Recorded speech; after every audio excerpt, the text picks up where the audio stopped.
দশম শ্ৰেণীৰ বিজ্ঞানৰ প্ৰথম চেপ্টাৰটো আৰম্ভ কৰিবলৈ ওলাইছোঁ। চেপ্টাৰটোৰ নাম হ'ল ৰাসায়নিক বিক্ৰিয়া আৰু সমীকৰণ। তো চেপ্টাৰটোৰ গোটেইখিনি কনচেপ্ট একেটা ভিডিঅ'তে দাঙি ধৰিবলৈ চেষ্টা কৰিম। লগত ইয়াৰ পিছৰ ভিডিঅ'ত যিখিনি প্ৰশ্নাৱলী আছে, অনুশীলনী আছে আৰু প্ৰিভিয়াছ ইয়াৰৰ কুৱেশ্যনছ আছে, গোটেইখিনি আলোচনা কৰিবলৈ চেষ্টা কৰিম। আশা থাকিল ভিডিঅ'টো সম্পূৰ্ণকৈ চাব। তো ৰাসায়নিক বিক্ৰিয়া পোনপ্ৰথমতে চাম ৰাসায়নিক বিক্ৰিয়া কি। যি প্ৰক্ৰিয়াত এক বা ততোধিক পদাৰ্থই নতুন পদাৰ্থ গঠন কৰে তাকে ৰাসায়নিক বিক্ৰিয়া বোলে। তো যি প্ৰক্ৰিয়াত মানে ৰাসায়নিক বিক্ৰিয়াটো এনেকুৱা এটা প্ৰক্ৰিয়া য'ত এক বা ততোধিক পদাৰ্থ মিলি এটা নতুন পদাৰ্থ গঠন কৰে। তো নতুন পদাৰ্থ এতিয়া এটাও হ'ব পাৰে বা ততোধিকো হ'ব পাৰে, সেয়ালৈ কোনো ধৰণৰ সমস্যা নাই। মুঠতে এক বা ততোধিক পদাৰ্থ মিলি নতুন পদাৰ্থ গঠন কৰিব লাগিব আৰু সেই প্ৰক্ৰিয়াটোৱে হ'ব ৰাসায়নিক বিক্ৰিয়া। যেনেকুৱাকৈ ইয়াতে এটা ইম্পৰ্টেণ্ট টপিক দিয়া আছে ৰাসায়নিক বিক্ৰিয়াটো মনত ৰখাৰ কাৰণে, যে কোনো ভৌতিক প্ৰক্ৰিয়াৰে পুনৰ উৎপন্ন হোৱা পদাৰ্থৰ পৰা আগৰ পদাৰ্থলৈ পৃথক কৰিব নোৱাৰি। গতিকে আমি যদি ক'ৰবাত ৰাসায়নিক পৰিৱৰ্তন হৈছে নে নাই চেক কৰিব খোজোঁ, তেতিয়াহ'লে আমি চাব লাগিব যে সেইটো পৰিৱৰ্তনত যিখিনি পদাৰ্থৰ সৃষ্টি হৈছে সেই পদাৰ্থখিনি আমি কোনো ভৌতিক প্ৰক্ৰিয়াৰ দ্বাৰাই সিহঁতক আকৌ ছেপাৰেট কৰি পুনৰ আগৰ পদাৰ্থলৈ ৰূপান্তৰ কৰিব পাৰোঁ নে নাই। যেনেকুৱাকৈ গাখীৰ যদি দৈ হয়, তেতিয়া সেই দৈখিনিৰ পৰা কোনো ভৌতিক প্ৰক্ৰিয়াৰ মাধ্যমত আমি আগৰ সেই গাখীৰ পাব পাৰোঁ নে নাই। যদি নোৱাৰোঁ তেতিয়াহ'লে তাতে ৰাসায়নিক পৰিৱৰ্তন ঘটিছে, আৰু যদি ৰাসায়নিক পৰিৱৰ্তন ঘটিছে তেতিয়াহ'লে ৰাসায়নিক বিক্ৰিয়া সংঘটিত হোৱা বুলিও ক'ব পাৰোঁ। এতিয়া ভৌতিক প্ৰক্ৰিয়ানো কি? ভৌতিক প্ৰক্ৰিয়া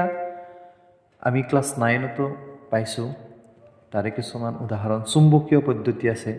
যেনেকুৱাকৈ বালিৰ লগত যদি আমি লো মিহলি কৰি দিওঁ, তেতিয়াহ'লে চুম্বকীয় পদ্ধতিৰে বা চুম্বকৰ দ্বাৰাই আমি লোখিনি বালিৰ পৰা আকৰ্ষিত কৰি লৈ আহিব পাৰোঁ আৰু বালিখিনি সেনেকুৱাকৈ ছেপাৰেট হৈ যাব। চেকন কাৰ্যৰ দ্বাৰাও আমি সেনেকুৱাকৈ ছেপাৰেট কৰিব পাৰোঁ। অপকেন্দ্ৰিক পদ্ধতি আছে। অপকেন্দ্ৰিক পদ্ধতিও আমি যেনেকুৱাকৈ গাখীৰৰ পৰা মাখন ছেপাৰেট কৰিবলৈ হ'লে অপকেন্দ্ৰিক পদ্ধতি ব্যৱহাৰ কৰিব পাৰোঁ। এইটো এটা ভৌতিক প্ৰক্ৰিয়া। পাতন পদ্ধতি আছে। পাতন প্ৰক্ৰিয়াতেও আমি যিখিনি ছেপাৰেশ্যন প্ৰক্ৰিয়া আছে কিছুমান পদাৰ্থৰ ক্ষেত্ৰত, তৰল পদাৰ্থৰ ক্ষেত্ৰত, সেইবিলাক আমি কৰিব পাৰোঁ। বাষ্পীভৱন আছে। বাষ্পীভৱনৰ ক্ষেত্ৰতো আমি তাপ দি ভাপ বনাই বা যিকোনো তৰল পদাৰ্থ আমি কিছুমান ক্ষেত্ৰত, সকলো ক্ষেত্ৰতে নহয়, বাষ্পীভৱন প্ৰক্ৰিয়াৰেও আমি দুটা বস্তু আমি ছেপাৰেট কৰিব পাৰোঁ মিশ্ৰিত হৈ থকা অৱস্থাত। তো সেইকাৰণে আমাৰ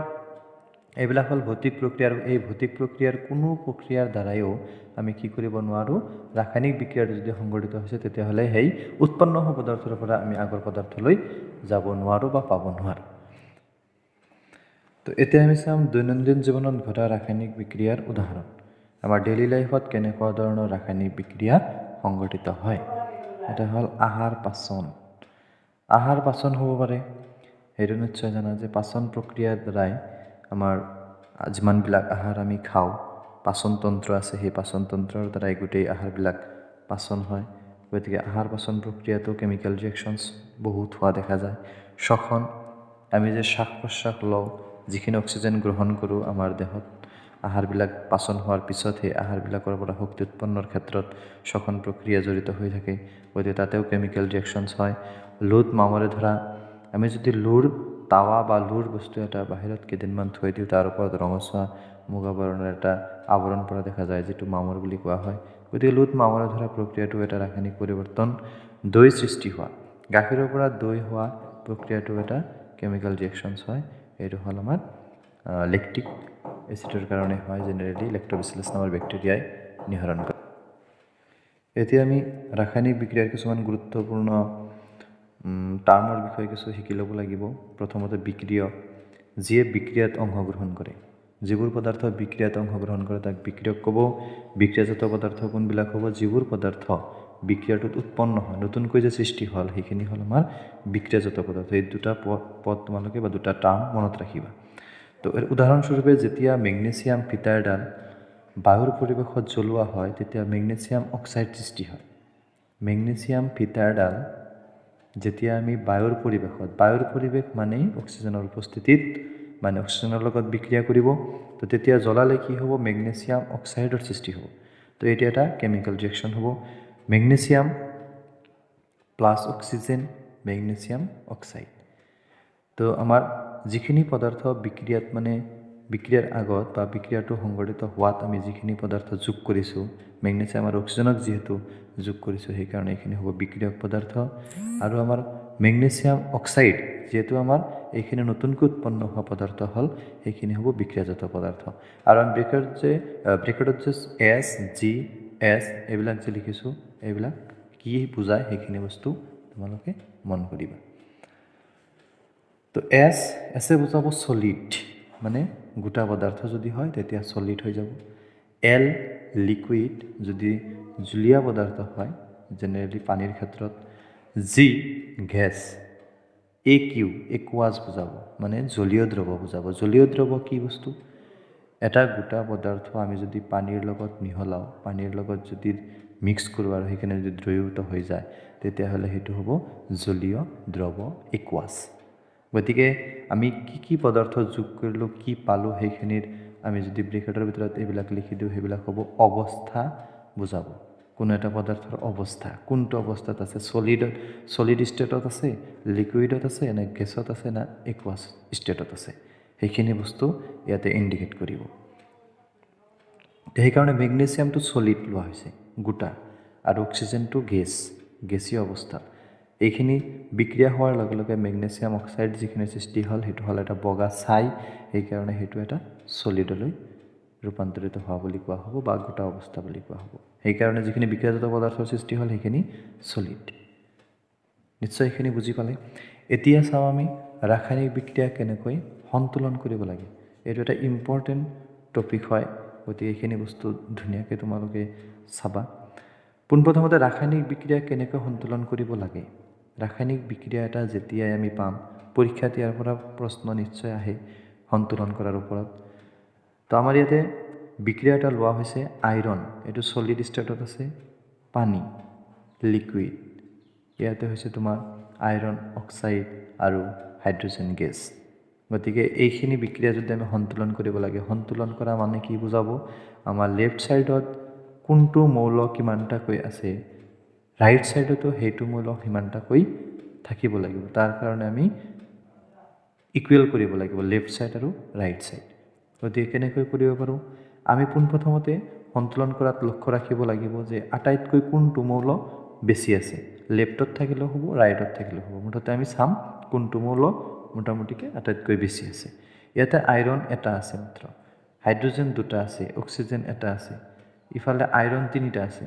অক্সিজেন চাৰিটা আছে হাইড্ৰজেন দুটা আছে গতিকে দেখা পালোঁ যে অক্সিজেন আটাইতকৈ বেছি আছে গতিকে অক্সিজেন মৌলটো যদি ৰাইট ছাইডত চাৰিটা আছে লেফ্ট ছাইডত অক্সিজেন কিমানটা আছে এটা আছে তো আমি একৰ লগত মানে এটা আছে যদি একৰ লগত কি পূৰণ কৰিলে 4 সমান হ'ব সেইটো 4 গতিকে আমি 4টো মাজত নহয় ইয়াতো নহয় একেবাৰে সন্মুখত 4 পূৰণ কৰি দিব লাগিব গতিকে ইয়াতে 4 দিয়াৰ লগে লগে হাইড্ৰজেনৰ লগততো কোনো লেনাদেনা নাছিল গতিকে হাইড্ৰজেনত কিমানটা হাইড্ৰজেন হোৱা বুলি কম এতিয়া 8টা হাইড্ৰজেন গতিকে ৰাইট ছাইডত কিমানটা হাইড্ৰজেন আছে 2টা তো 2ৰ লগত কি পূৰণ কৰিলে 8টা হ'ব 4 গতিকে 4 × 2 8টা হাইড্ৰজেন হৈ গ'ল গতিকে ইফালে 8টা হাইড্ৰজেন হ'ল ইফালে 8টা হাইড্ৰজেন হ'ল গতিকে হাইড্ৰজেন মিলি গৈছে অক্সিজেন ইফালে 4 অক্সিজেন আছে মানে 4টা অক্সিজেন বুজাইছে আৰু ইয়াতে অক্সিজেনৰ তলত 4 আছে মানে 4টা অক্সিজেন বুজাইছে এতিয়া আহিল আমাৰ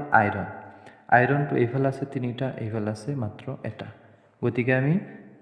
এই ইয়াতে 3 ইয়াতে যদি 3টা আছে তেতিয়াহ'লে আমাৰ ইয়াতেও 3 দিব লাগিব তেতিয়াহে 3টা আইৰণ বুজাব গতিকে এতিয়া গোটেইখিনি হিচাপ কৰি চাবা আইৰণ এইফালে 3টা আছে সেইফালেও 3টা আছে হাইড্ৰজেন 4 × 2 = 8টা আছে হাইড্ৰজেন 8টা আছে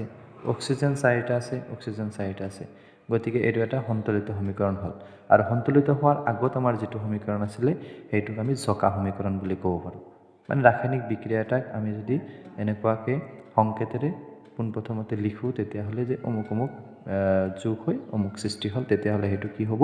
এটা জকা সমীকৰণ হ'ব কিন্তু যদি আমি মৌলবিলাক ইকুৱেল কৰোঁ তেতিয়াহ'লে কি হৈ যাব সেইটো এটা সন্তুলিত সমীকৰণ হোৱা বুলি কোৱা যাব ঠিক তেনেকুৱাকৈ তোমালোকে আৰু এটা বস্তু লক্ষ্য কৰিবা এইটো বিক্ৰিয়াৰ ক্ষেত্ৰত আমি সন্তুলন কৰিবলৈ চেষ্টা কৰিম তো চাবা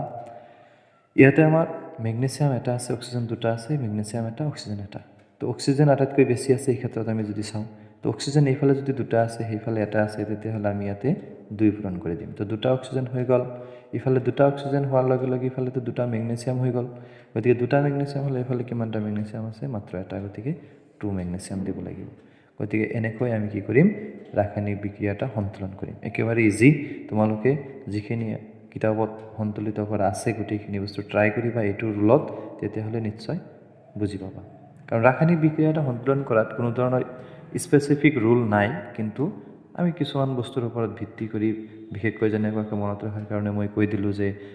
যিটো মৌল আটাইতকৈ বেছি আছে তাৰে পৰা ষ্টাৰ্ট কৰিবা তো সেনেকুৱা ধৰণৰ কিছুমান বস্তু ফ'ল' কৰিলেই তোমালোকৰ গোটেইখিনি বস্তু সন্তুলন কৰা হৈ যাব ইজিলি এতিয়া চাবা ৰাসায়নিক বিক্ৰিয়া কিয় সন্তুলন কৰিব লাগে ৰাসায়নিক বিক্ৰিয়া এটা যেনেকুৱাকৈ আছে সেনেকুৱাকৈ থাকক অসুবিধাটো নাই কিয় আমি সন্তুলন কৰিব লাগে গতিকে এইটো পৰীক্ষাত আহেও কুৱেশ্যনটো তো ৰাসায়নিক বিক্ৰিয়াত অংশগ্ৰহণ কৰা পদাৰ্থসমূহৰ ভৰ বিক্ৰিয়াৰ ফলত উৎপন্ন হোৱা পদাৰ্থৰ ভৰ একে থাকে অৰ্থাৎ ৰাসায়নিক বিক্ৰিয়াই ভৰৰ নিত্যতা বিধি মানি চলে ক্লাছ 9ত ভৰৰ নিত্যতা বিধি পাইছিলা ভৰৰ নিত্যতা বিধি মতে মানে কি ৰাসায়নিক বিক্ৰিয়া এটাত ভৰ সৃষ্টিও নহয় বা ভৰ ধ্বংসও নহয় মানে সৃষ্টি বা বিনাশ নাই সেইটোৱে পাইছিলা গতিকে সেই হিচাপত ৰাসায়নিক বিক্ৰিয়া এটাত যদি ভৰৰ কম বেছি নহয় মানে লেফ্ট ছাইডত থকা ভৰ ৰাইট ছাইডত থকা ভৰৰ সৈতে সমান হ'ব প্ৰতিটো মৌলৰে ইয়াতে যদি আমাৰ অক্সিজেন যেনেকুৱাকৈ দুটা আছে দুটা অক্সিজেনৰ ভৰ কিমান হ'ব এটা অক্সিজেনৰ ভৰ 16 এইকাৰণে দুটাৰ হ'ব 32 তো এইফালে যদি অক্সিজেন মাত্ৰ এটা থাকে তেতিয়াতো এইফালে 16 হৈ গ'ল ভৰটো গতিকে সেইকাৰণে আমাৰ এই ভৰ ইকুৱেল কৰাৰ কাৰণে আমাৰ মৌলবিলাকো কি হ'ব লাগিব ইকুৱেল হ'ব লাগিব গতিকে সেইকাৰণে ইয়াতে দুটা দিয়াৰ লগে লগে এইফালে 32 হ'ল মেগনেছিয়ামৰ ভৰ কিমান 24 তো মেগনেছিয়াম যদি এইফালে এটা থাকে এইফালে যদি এটা থাকে তেতিয়া ঠিকে আছিল কিন্তু অক্সিজেনটো মিলা নাছিল সেইকাৰণে আমাৰ গোটেইখিনি সন্তুলন কৰা দৰকাৰ আছে কাৰণ আমাৰ বিক্ৰিয়াৰ আগত আৰু বিক্ৰিয়াৰ পিছত মৌলবিলাকৰ ভৰ কি থাকে সদায় একে থাকে কোনো ধৰণৰ ভৰ নাবাঢ়েও বা নকমেও সেইকাৰণে আমি কি কৰিব লাগিব ৰাসায়নিক বিক্ৰিয়াটা সন্তুলন কৰিব লাগে নিশ্চয় এইখিনি বুজি পালে নেক্সট আমি চাম ৰাসায়নিক বিক্ৰিয়াৰ প্ৰকাৰ তো ইয়াতে ৰাসায়নিক বিক্ৰিয়া কেইবা প্ৰকাৰৰো আছে গোটেইবিলাক প্ৰকাৰ তোমালোকে মনত ৰাখিব লাগিব জেনেৰেলি ৰাসায়নিক বিক্ৰিয়াৰ প্ৰকাৰবিলাক আমাৰ কি আছে আৰু কাক বোলে আৰু প্ৰত্যেকটোৰে একোটা উদাহৰণ মানে ডেফিনেশ্যন আৰু এক্সাম্পল দুইটা বস্তুৱে মনত ৰাখিব প্ৰত্যেকটো বিক্ৰিয়াৰ প্ৰকাৰৰে তো সংযোজন বিক্ৰিয়া প্ৰথমতে চাবা সংযোজন শব্দটোতে কি আছে অৰ্থ লুকাই আছে সংযোজন মানে একত্ৰিতকৰণ হোৱা গতিকে দুই বা ততোধিক বিক্ৰিয়ক পদাৰ্থ লগ হৈ এটা মাত্ৰ বিক্ৰিয়াজাত পদাৰ্থ উৎপন্ন হ'লে তেনে বিক্ৰিয়া সংযোজন বিক্ৰিয়া বোলে দুই বা ততোধিক বিক্ৰিয়ক পদাৰ্থ লগ হৈ বিক্ৰিয়ক পদাৰ্থ দুটা বা ততোধিক হ'ব পাৰে কিন্তু আমাৰ যেটো বিক্ৰিয়াজাত পদাৰ্থ পাম উৎপন্ন হোৱা পদাৰ্থ পাম প্ৰডাক্ট পাম সেইখিনি কিন্তু এটাই হ'ব লাগিব তাতকৈ বেছি হ'ব নোৱাৰে তো তেনেকুৱা বিক্ৰিয়াক কি ক'ব সংযোজন বিক্ৰিয়া বুলি কোৱা হ'ব ইয়াতে মনত ৰাখাৰ কাৰণে a + b ab মানে দুটা বিক্ৰিয়ক পদাৰ্থ লগ হৈছে আৰু লগ হৈ এটা হ'ব লাগিব ab এটা হৈ গৈছে তো উদাহৰণ স্বৰূপে চাবা কয়লাৰ দহন কয়লাত কি থাকে জেনেৰেলি কাৰ্বন থাকে গতিকে কয়লা মানে কাৰ্বন লিখা হৈছে কাৰ্বনটো সলিড ষ্টেটত আছে কাৰ্বন প্লাস অক্সিজেনটো গেছ গতিকে কাৰ্বন ডাই অক্সাইড হ'ল তেনেহ'লে দুটা বিক্ৰিয়ক পদাৰ্থ মিলি কি হ'ল এটা বিক্ৰিয়াজাত পদাৰ্থ উৎপন্ন হৈছে গতিকে সেইকাৰণে এইটো কি হ'ব এটা সংযোজন বিক্ৰিয়া হ'ব গতিকে ইজিলি মনত ৰাখিলে হ'ল দুই বা ততোধিক বিক্ৰিয়ক পদাৰ্থ মিলি যদি কেৱল এটাহে বিক্ৰিয়াজাত পদাৰ্থ উৎপন্ন হয় তেতিয়াহ'লে সেইটো কি হ'ব আমাৰ সংযোজন বিক্ৰিয়া হ'ব পানীৰ অণুৰ গঠন পানীৰ অণু যে হয় পানীৰ অণু মানে H2O তো হাইড্ৰোজেন আৰু অক্সিজেন মিলি কি হয় পানী হয় গতিকে ইয়াতো দুটা বিক্ৰিয়ক পদাৰ্থ আছে কিন্তু এটা বিক্ৰিয়াজাত পদাৰ্থ উৎপন্ন হৈছে গতিকে সেই ক্ষেত্ৰত আমি কি ক'ম সংযোজন বিক্ৰিয়া হোৱা বুলি ক'ব পাৰোঁ নেক্সট বিযোজন বিক্ৰিয়াত কি হয় এটা মাত্ৰ বিক্ৰিয়ক পদাৰ্থ একাধিক সৰল বিক্ৰিয়াজাত পদাৰ্থলৈ ৰূপান্তৰিত হোৱা বিক্ৰিয়াক বিযোজন বিক্ৰিয়া বোলে। এটা মাত্ৰ বিক্ৰিয়ক পদাৰ্থ থাকিব লাগিব, লেফ্ট ছাইডত মাত্ৰ এটা বিক্ৰিয়ক পদাৰ্থ থাকিব আৰু ৰাইট ছাইডত কেইবাটাও প্ৰডাক্ট পাব লাগিব, মানে বিক্ৰিয়াজাত পদাৰ্থ পাব লাগিব। তেতিয়া সেনেকুৱা বিক্ৰিয়াক কি ক'ব? বিযোজন বিক্ৰিয়া বুলি কোৱা যাব। মানে মানে এটাই আছে, এটাৰ পৰা দুটা কি হৈছে? বিক্ৰিয়াজাত পদাৰ্থ উৎপন্ন হৈছে। কিন্তু সংযোজনত আমাৰ উল্টা, মানে এইফালে দুটা থাকিব, লেফ্ট ছাইডত দুটা থাকিব, ৰাইট ছাইডত কিন্তু এটা থাকিব। গতিকে তেনেকুৱা ক্ষেত্ৰত এইটো হ'ব বিযোজন বিক্ৰিয়া। এতিয়া বিযোজন বিক্ৰিয়াটো তিনি প্ৰকাৰ। বিযোজন মানে এটা মনত ৰাখিলে হ'ল যে এটা বস্তু ভাঙিলে কেইবাটাও যেনেকুৱাকৈ টুকুৰা পোৱা যায়, ঠিক তেনেকুৱাকৈ আমাৰ বিযোজন বিক্ৰিয়াটো কি হয়? এটা বা ততোধিক পদাৰ্থৰ সৃষ্টি হয় এটাৰ পৰা। তো বিযোজন বিক্ৰিয়া কেইবা ধৰণেও হ'ব পাৰে। তাপীয় বিযোজন, তাপৰ দ্বাৰাই বিযোজন হ'ব পাৰে, মানে এটা পদাৰ্থক ভাঙি কেইবাটাও হ'ব পাৰে। বৈদ্যুতিকভাৱে বিযোজন হ'ব পাৰে, বিদ্যুৎ প্ৰবাহ চালিত কৰিও আমি এটাৰ পৰা কেইবাটাও পদাৰ্থ পাব পাৰোঁ। পোহৰৰ দ্বাৰা বিযোজন, পোহৰ প্ৰয়োগ কৰিও আমি কেইবাটাও পদাৰ্থ পাব পাৰোঁ এটাৰ পৰা। গতিকে সেই ক্ষেত্ৰত এইখিনি বস্তু আৰু ডিটেইলছ আমি নেক্সট পেজত চাম। তো তাপীয় বিযোজনটো ডিটেইলছ চাবা। যেতিয়া বিযোজন বিক্ৰিয়াটো তাপ প্ৰয়োগ কৰি কৰা হয়, মানে বিযোজন বিক্ৰিয়াটো সংঘটিত হ'বই, মানে এটাৰ পৰা কেইবাটাও পদাৰ্থটো উৎপন্ন হ'বই, কিন্তু আমি তাতে বিক্ৰিয়াটো সংঘটিত কৰাৰ ক্ষেত্ৰত তাপ প্ৰয়োগ কৰিব লাগিব। যেনেকুৱাকৈ কেলছিয়াম কাৰ্বনেটক তাপ প্ৰয়োগ কৰিলে কেলছিয়াম অক্সাইড আৰু কাৰ্বন ডাই অক্সাইড গেছৰ সৃষ্টি হয়। তো তেনেস্থলত এটা বিক্ৰিয়ক পদাৰ্থৰ পৰা কেইবাটাও বিক্ৰিয়াজাত পদাৰ্থ উৎপন্ন হ'ল, গতিকে সেই ক্ষেত্ৰত আমি কম ইয়াতে তাপীয় বিযোজন হৈছে। বৈদ্যুতিক বিযোজন, বিদ্যুৎ প্ৰবাহ চালিত কৰি বিযোজন কৰা হয় ইয়াতে। তো যেনেকুৱাকৈ পানীৰ বিদ্যুৎ বিযোজন বা পানীৰ বৈদ্যুতিক বিযোজন। তো পানীৰ ক্ষেত্ৰত হাইড্ৰজেন আৰু অক্সিজেন দুটা মৌল একত্ৰিতকৰণ হৈ সৃষ্টি হয়, যিহেতু তাৰ কাৰণে আমাৰ হাইড্ৰজেন আৰু অক্সিজেনক কি কৰিব লাগিব? পৃথক কৰিব লাগিব। তো তাতে আমি বিদ্যুৎ প্ৰবাহ চালিত কৰি কি কৰিব পাৰোঁ? হাইড্ৰজেন গেছ আৰু অক্সিজেন গেছ আমি পাব পাৰোঁ। পোহৰৰ দ্বাৰা বিযোজন, পোহৰ মানে জেনেৰেলি সূৰ্যৰ পোহৰৰ কথাই কোৱা যায়। তো পোহৰৰ দ্বাৰা বিযোজন প্ৰক্ৰিয়া ঘটোৱা হয় ইয়াতে। তো এনে বিক্ৰিয়া সূৰ্যৰ পোহৰৰ দ্বাৰা হয়। যেনেকুৱাকৈ চিলভাৰ ক্লৰাইড আছে, তো চিলভাৰ আৰু ক্লৰিনখিনি ছেপাৰেট কৰাৰ বাবে আমি কি কৰিম? সূৰ্যৰ পোহৰ পাওঁ, মানে ভাঙি চিলভাৰ আৰু ক্লৰিন গেছ পাওঁ। মানে চিলভাৰ আৰু ক্লৰিন গেছ পোৱা গৈছে, চিলভাৰটো ছলিড আৰু ক্লৰিনটো গেছ। আৰু চিলভাৰ ব্ৰমাইডৰ ক্ষেত্ৰত ঠিক একে বিক্ৰিয়া হয় সূৰ্যৰ পোহৰৰ উপস্থিতিত। আৰু সূৰ্যৰ পোহৰ নে তাপ নে কি দিছা, সেইখিনি বস্তু আমি কি কৰিব লাগিব? ইয়াতে কাৰ্চিনৰ ওপৰত লিখি দিব লাগিব। এইখিনি নিলিখিলে কিন্তু ফুল মাৰ্কছ নিদিয়ে বা কাটিও দিব পাৰে। তো সেই ক্ষেত্ৰত চিলভাৰ আৰু ব্ৰমিন গেছ হ'ব ইয়াতে। ইয়াতে চিলভাৰ আৰু ক্লৰিন গেছ হ'ল, ইয়াতে চিলভাৰ আৰু ব্ৰমিন গেছ হ'ল। দুয়োটা ক্ষেত্ৰতে সূৰ্যৰ পোহৰ আছে। ইয়াতে খালি চিলভাৰ ক্লৰাইড, ইয়াতে খালি চিলভাৰ ব্ৰমাইড। চিলভাৰ ক্লৰাইডৰ কাৰণে ক্লৰিন গেছ সৃষ্টি হ'ল, চিলভাৰ ব্ৰমাইডৰ কাৰণে ব্ৰমিন গেছ সৃষ্টি হ'ল। বাকী চিলভাৰখিনি একেই থাকিল। আৰু এই দুয়োটা বিক্ৰিয়াক একেলগে কলা বগা ফটোগ্ৰাফীত ব্যৱহৃত বিক্ৰিয়া বুলি কোৱা যায়। কলা বগা ফটোগ্ৰাফীত ব্যৱহৃত বিক্ৰিয়া। তো পৰীক্ষাত আহে কলা বগা ফটোগ্ৰাফীত ব্যৱহৃত হোৱা বিক্ৰিয়া দুটা লিখা। তেতিয়া চিলভাৰ ক্লৰাইড আৰু চিলভাৰ ব্ৰমাইড দিব লাগিব, বেলেগ বিক্ৰিয়া দিলে নহ'ব। আৰু এইটো দুয়োটাই হ'ল বিযোজন বিক্ৰিয়া, কিন্তু বিযোজন বিক্ৰিয়া কোনটো টাইপৰ? পোহৰৰ দ্বাৰা বিযোজন বিক্ৰিয়া হৈছে। গতিকে বিযোজন বিক্ৰিয়া তিনিটা কেটেগৰীত হ'ব পাৰে, গতিকে তিনিওটা মনত ৰাখিবা এইখিনি। তো নেক্সট আমি চাম অপহৰণ বিক্ৰিয়া নাইবা প্ৰতিস্থাপন বিক্ৰিয়া। তো এনেধৰণৰ বিক্ৰিয়াত বেছি সক্ৰিয় মৌলই ইয়াতকৈ কম সক্ৰিয় মৌলক তাৰ যৌগৰ পৰা অপসাৰিত কৰে। সক্ৰিয়তাৰ তালিকাখন তোমালোকে মন কৰিবা। সক্ৰিয়তাৰ তালিকাত পটাছিয়াম, ছডিয়াম এইবিলাক অধিক সক্ৰিয় ধাতু। কিছুমান মধ্যমীয়া সক্ৰিয় আছে, কিছুমান একেবাৰে সক্ৰিয়তা কম, যেনেকুৱাকৈ সোণ আছে, ৰূপ আছে। এইবিলাক বেলেগ কোনো পদাৰ্থৰ লগতে সহজে বিক্ৰিয়াত ভাগ নলয়। তো সেইকাৰণে আমাৰ সক্ৰিয়তাৰ ওপৰত আমি এইখিনি বস্তু চাব লাগিব। সক্ৰিয়তাৰ তালিকাও আছে তোমালোকৰ কিতাপত।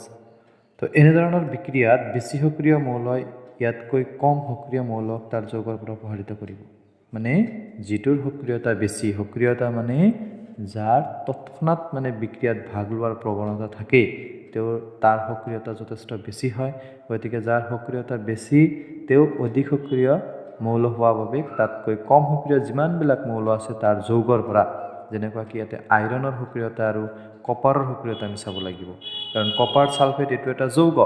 আৰু আইৰণ এটা ধাতু, কপাৰো ধাতু। তো আইৰণে কি কৰিব? কপাৰক, মানে আইৰণৰ সক্ৰিয়তা, মানে তোমালোকে চিম্পলি যদি মনত ৰাখা, আইৰণৰ শক্তিটো যথেষ্ট বেছি। গতিকে যদি বেছি শক্তি আছে ইয়াৰ যদি কম শক্তি আছে তেতিয়াহ'লে বেছি শক্তি থকাটোৱে কি কৰিব কম শক্তি থকাটোক তাৰ পৰা আঁতৰ কৰি দূৰত ইয়াতে বহাই দিব গতিকে কপাৰটো যাই লাজতে মানে কাজিয়াত নোৱাৰি কপাৰটো যাই ইয়াতে বহিছে আৰু আইৰন সালফেট হৈ গ'ল কাৰণ আগতে আছিল কপাৰ সালফেট এতিয়া কপাৰৰ কোনো অস্তিত্ব নাই কপাৰক কি কৰিছে প্ৰতিদ্বন্দ্বিতাত হেৰুৱাই কপাৰৰ ঠাই দখল কৰিছে মানে গাদি দখল কৰিছে মানে আইৰনে যাই কপাৰৰ ঠাইত বহিছে বুজি পালা তাৰপিছত জিংকৰ ক্ষেত্ৰতো একে জিংকৰ সক্ৰিয়তা কপাৰতকৈ বেছি গতিকে জিংকে কপাৰক আঁতৰকৰণ কৰি কপাৰৰ জায়গা দখল কৰি কপাৰৰ ঠাইত যদি জিংক বহুৱা হয় জিংক সালফেট হ'ব সেইকাৰণে এইটো জিংক সালফেট হৈছে নিশ্চয় অপহৰণ বিক্ৰিয়াটো বুজি পালা অপহৰণ বিক্ৰিয়া কাক কয় বা অপহৰণ বিক্ৰিয়াৰ উদাহৰণ এইবিলাক পৰীক্ষাত আহিয়ে থাকে খুব ইম্পৰ্টেণ্ট বস্তু তো নেক্সট আমি চাম দ্বি অপহৰণ বিক্ৰিয়া তো ইয়াতে এনে বিক্ৰিয়াত দুটা যৌগৰ দুটা বেলেগ বেলেগ পৰমাণু থোপৰ পৰমাণুৰ পৰস্পৰৰ লগত আয়নৰ বিনিময় ঘটে আয়নৰ বিনিময় কেনেকুৱাকৈ ঘটে যেনেকুৱাকৈ এটা ছডিয়াম সালফেট নামবিলাক মনত নাথাকিলে লিখি থবা ছডিয়াম সালফেট একুৱাছ মানে জলীয় দ্ৰৱ বনাইছে বেৰিয়াম ক্লোৰাইডৰো জলীয় দ্ৰৱ বনাইছে মানে এইটো এক্সট্ৰাকে তোমাৰ ছডিয়াম সালফেটখিনি কি কৰিব পানীৰ লগত মিক্স কৰি এটা পাত্ৰৰ দ্বাৰা ৰাখিব টেষ্ট টিউবত ৰাখিব বেৰিয়াম ক্লোৰাইডখিনিও পানীৰ লগত মিহলাই বেলেগ এটা টেষ্ট টিউবত ৰাখিব যেতিয়া দুয়োটা টেষ্ট টিউবৰ পদাৰ্থ একেলগে মিহলাব তেতিয়াহ'লে বেৰিয়াম সালফেট আৰু ছডিয়াম ক্লোৰাইড পাব আৰু বেৰিয়াম সালফেটটো অদক্ষেপ তো বিক্ৰিয়াটো বুজাৰ কাৰণে চাবা ছডিয়াম আৰু সালফেট যদি আমি চাওঁ ছডিয়ামটো ধনাত্মক আধান বিশিষ্ট সালফেটটো কি ঋণাত্মক আধান বিশিষ্ট মানে ধনাত্মকে ঋণাত্মকৰ লগত আৰু ঋণাত্মকে ধনাত্মকৰ লগত কি কৰে আকৰ্ষণ কৰে সেইটো তোমালোকে নিশ্চয় জানা আৰু এই ক্ষেত্ৰত যদি চাওঁ বেৰিয়ামটো তোমাৰ ধনাত্মক আধানযুক্ত ক্লোৰিনটো ঋণাত্মক আধানযুক্ত গতিকে সেই ক্ষেত্ৰত তোমাৰ ইয়াতো আমি চাব লাগিব কি পদাৰ্থ উৎপন্ন হ'ল সেইখিনি বস্তু মুখস্থ ৰখাৰ দৰকাৰ নাই আমি এই দুটাৰ পৰাই চাব পাৰিম ইয়াতে থকা ধনাত্মক পাৰ্টটো ইয়াতে থকা ঋণাত্মক পাৰ্টৰ লগত কি হ'ব সংলগ্ন হ'ব সেইকাৰণে কি হৈছে ছডিয়াম ক্লোৰাইড হৈছে আৰু ইয়াতে থকা ধনাত্মক পাৰ্টটো ইয়াতে থকা ঋণাত্মক পাৰ্টৰ লগত একত্ৰিতকৰণ হ'ব গতিকে বেৰিয়াম সালফেট হৈছে সেইকাৰণে আয়নৰ বিনিময় ঘটিছে দুটা যৌগৰ মাজত ইয়াৰে ধনাত্মক পাৰ্টটো ইয়াৰে ঋণাত্মক পাৰ্টৰ লগত বিক্ৰিয়া কৰিছে যৌগ উৎপন্ন কৰিছে আৰু ইয়াৰে ধনাত্মক পাৰ্টটো ইয়াৰে ঋণাত্মক পাৰ্টৰ লগত একত্ৰিতকৰণ হৈ যৌগ উৎপন্ন কৰিছে সেইকাৰণে ছডিয়ামে ক্লোৰিনৰ লগত ছডিয়াম ক্লোৰাইড বেৰিয়ামে সালফেটৰ লগত বেৰিয়াম সালফেট আৰু ধনাত্মক পাৰ্টটো আগত লিখা হয় মানে সালফেট বেৰিয়াম নহয় বেৰিয়াম সালফেট আৰু ক্লোৰিন ছডিয়াম নহয় ছডিয়ামৰ পিছত ক্লোৰিন আহিব মানে ধনাত্মকক আগত স্থান দিয়া যায় ঋণাত্মকক পিছত স্থান দিয়া যায় সেইকাৰণে বেৰিয়াম সালফেট আৰু ছডিয়াম ক্লোৰাইড হ'ল এতিয়া এই বেৰিয়াম সালফেটটো কি হ'ব অদক্ষেপৰ সৃষ্টি হ'ব মানে টেষ্ট টিউবত আমি যদি চাওঁ দৈৰ নিচিনা তলত মানে মখা বান্ধি থাকিব সেইকাৰণে সেইখিনি অদক্ষেপ বুলি ক'ব সেইখিনি দ্ৰৱণীয় নহয় আৰু অদক্ষেপ সৃষ্টি হ'লে আমি কাৰ চিহ্নৰে এনেকুৱাকৈ বুজাব পাৰোঁ আৰু তলত কাৰ চিহ্ন তলফালে আছে মানে সেইটো অদক্ষেপ সৃষ্টি হৈছে আৰু যদি আমাৰ কিবা গেছৰ সৃষ্টি হয় ধৰা কাৰ্বন ডাই অক্সাইডৰ সৃষ্টি হ'ল তেতিয়া আমি ওপৰফালে কাৰ চিহ্ন দিব পাৰোঁ তেতিয়া গেছক বুজাব নিশ্চয় দ্বি অপহৰণ বিক্ৰিয়া বুজি পালা দ্বি অপহৰণ বিক্ৰিয়া কাক কয় উদাহৰণ দিয়া সেইটো আহিয়ে থাকে তো ইয়াৰ পিছত চাম আমি জাৰণ আৰু বিজাৰণ বিক্ৰিয়া এইটো এটা ইম্পৰ্টেণ্ট এটা টপিক হয় জাৰণ বিক্ৰিয়া কাক কয় বিজাৰণ বিক্ৰিয়া কাক কয় পৰীক্ষাত সুধিয়ে থাকে গতিকে জাৰণ বিক্ৰিয়া মানে কি যি বিক্ৰিয়াত বিক্ৰিয়ক পদাৰ্থৰ সৈতে অক্সিজেন যোগ হয় বা হাইড্ৰজেন হেৰুৱায় তেনে বিক্ৰিয়াক জাৰণ বিক্ৰিয়া বোলে অক্সিজেন যোগ হ'লেও জাৰণ ক'ব বা বিক্ৰিয়ক পদাৰ্থৰ পৰা যদি হাইড্ৰজেন হেৰুৱায় তথাপি তাক জাৰণ বিক্ৰিয়াই কোৱা হ'ব দুয়োটা একেলগে হ'ব নালাগে হয়তো অক্সিজেন যোগ হ'ব নহ'লে হাইড্ৰজেন হেৰুৱাব অক্সিজেন যোগ হ'লে হাইড্ৰজেন হেৰুৱায় অক্সিজেন হেৰুৱালে হাইড্ৰজেন যোগ হয় এই দুটা বস্তু মনত ৰাখিলেই হ'ল বিজাৰণৰ ক্ষেত্ৰত তো যি বিক্ৰিয়াত বিক্ৰিয়ক পদাৰ্থ মানে বিক্ৰিয়ক পদাৰ্থ এটা কপাৰ তো কপাৰৰ লগত কি হৈছে অক্সিজেন যোগ হৈছে যোগ হৈ কপাৰ অক্সাইড হৈছে গতিকে আমি যদি প্ৰডাক্টটো চাওঁ কপাৰ অক্সাইড তেতিয়া কপাৰৰ লগত আগত অক্সিজেন আছিল জানো কপাৰ অকলশৰীয়া আছিল এইফালে যায় কপাৰ অক্সাইড হৈছে মানে কপাৰৰ লগত অক্সিজেন যোগ হৈছে গতিকে আমি ক'ব পাৰোঁ যে কপাৰ অক্সিজেনৰ লগত বিক্ৰিয়া হৈ কপাৰ অক্সাইড হোৱা বিক্ৰিয়াটো এটা জাৰণ বিক্ৰিয়া কিয় জাৰণ বিক্ৰিয়া কাৰণ কপাৰে মানে বিক্ৰিয়ক পদাৰ্থই অক্সিজেন যোগ কৰিছে সেইকাৰণে আৰু যদি ইয়াতে কিছুমান প্ৰশ্ন ইয়াৰ ওপৰতো আহে যে ইয়াতে থকা জাৰিত আৰু বিজাৰিত পদাৰ্থ বাছি উলিয়াব লাগে গতিকে কপাৰটো আমি যদি চাওঁ এইফালে কোনো অক্সিজেন নাছিল সেইফালে অক্সিজেন আছে গতিকে কপাৰ জাৰিত হৈছে মানে কপাৰৰ লগতহে অক্সিজেন যোগ হ'ল আৰু অক্সিজেনটো তেতিয়াহ'লে বিজাৰিত হ'ব বুলি ক'ম ঠিক তেনেকুৱাকৈ বিজাৰণ বিক্ৰিয়াটো লক্ষ্য কৰিবা যিবোৰ বিক্ৰিয়াত বিক্ৰিয়ক পদাৰ্থই অক্সিজেন হেৰুৱায় বা হাইড্ৰজেন গ্ৰহণ কৰে বা লাভ কৰে তেনে বিক্ৰিয়াক বিজাৰণ বিক্ৰিয়া বোলে মানে এনেকুৱা এটা বিক্ৰিয়া হ'ব লাগিব য'ত অক্সিজেন হেৰুৱাব অক্সিজেন যদি হেৰুৱায় হাইড্ৰজেন গ্ৰহণ কৰিব লাগিব দুয়োটা একেলগে নহয় হয়তো অক্সিজেন হেৰুৱাইছে নহ'লে হাইড্ৰজেন গ্ৰহণ কৰিছে তেনেকুৱা হ'লেও হ'ল গতিকে সেই ক্ষেত্ৰত বিজাৰণ বিক্ৰিয়া হ'ব তো জাৰণ বিজাৰণ বিক্ৰিয়া বহুত ইম্পৰ্টেণ্ট বস্তু এতিয়া বিক্ৰিয়াটো লক্ষ্য কৰিবা কপাৰ অক্সাইডৰ ক্ষেত্ৰত হাইড্ৰজেন যোগ হৈছে এতিয়া copper oxide plus hydrogen copper plus H2O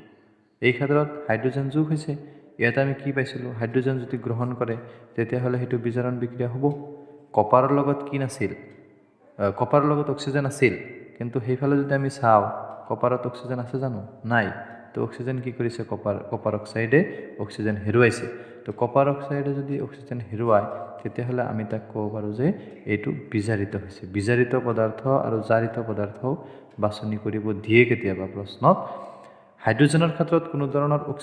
হাইড্ৰজেনৰ ক্ষেত্ৰত ইয়াৰ লগত কোনো অক্সিজেন নাছিলে কিন্তু আমি যদি প্ৰডাক্টটো চাওঁ বিক্ৰিয়াজাত পদাৰ্থ চাওঁ তেতিয়া কিন্তু হাইড্ৰজেনৰ লগত অক্সিজেন আছে তাৰ মানে হাইড্ৰজেনে অক্সিজেন লাভ কৰিছে তো হাইড্ৰজেনে যদি অক্সিজেন লাভ কৰে তেতিয়াহ'লে সেইটো কি হ'ব জাৰণ হ'ব তো এইটো বিক্ৰিয়াত কি হৈছে জাৰণ বিজাৰণ উভয় বিক্ৰিয়া হৈছে গতিকে এইটো আমাৰ হাইড্ৰজেনৰ ক্ষেত্ৰত আমি কি ক'ম জাৰিত পদাৰ্থ বুলি ক'ম জাৰিত পদাৰ্থ গতিকে প্ৰশ্ন হয় জাৰিত আৰু বিজাৰিত পদাৰ্থ চিনাক্তকৰণ কৰা বিক্ৰিয়াটোৰ পৰা গতিকে আমি জাৰিত বিজাৰিত পদাৰ্থ বাছনি কৰোঁতে সদায় মনোযোগ দিম লেফ্ট ছাইডৰ কি পদাৰ্থ আছে সেইকেইটাৰ মাজৰ পৰাই এনসাৰ কিবা নহয় কিবা এটা হ'ব কপাৰ অক্সাইড যদি বিজাৰিত হৈছে হাইড্ৰজেন জাৰিত হ'ব